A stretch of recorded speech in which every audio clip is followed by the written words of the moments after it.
chưa? Sáng mới dầm lót lắm. Nó sáng mới dầm lót. Ôi cha. Vốn tự gây sốt. Ngay đây ra. Thằng ấy thấy hết rồi nha. Thằng phủ mặt lên nè, uống nhảy. Mẹ cho uống cái chưa? Để tôi uống. Đây uống đây. Đây uống, bọc lại cho uống nó đi đây. Để uống á này. Cho uống hoàn nhá. Uống ở trên xe đi đó. Kêu sáng thì con kêu để con đi chăm lọ mà.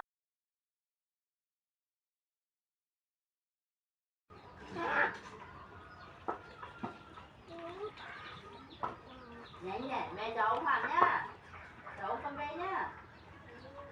Không thì uống đi. Cái mũi để cái mũi dưới vừa nãy là nhòn lắm rồi. Dai lắm rồi.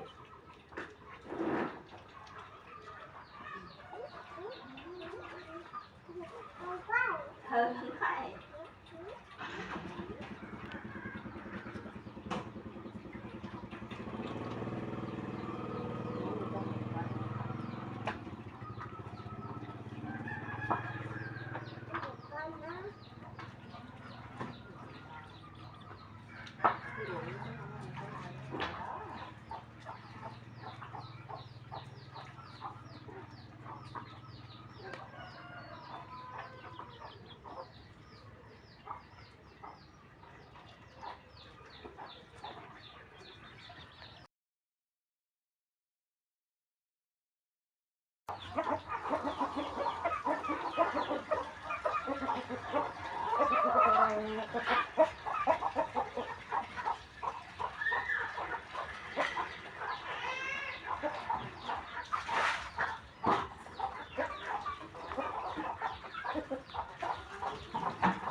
Hôm qua con ăn trùng gà chim mà cái ướt là ổi sạch đẹp bẹp luôn.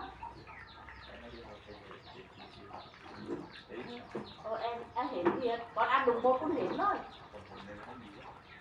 Bờ thấy không? Lấy gì nhé?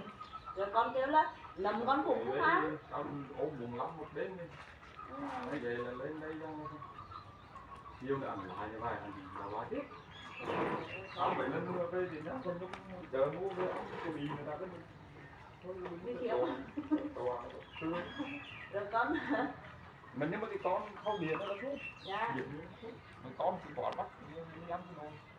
Một cân mình 270 300 Rồi con ăn đúng một vật đúng một con hến là thôi, đấm cũng ăn, thịt bò đâu ở trong đầu cũng ăn, về chắc mấy mà cao ăn đấy.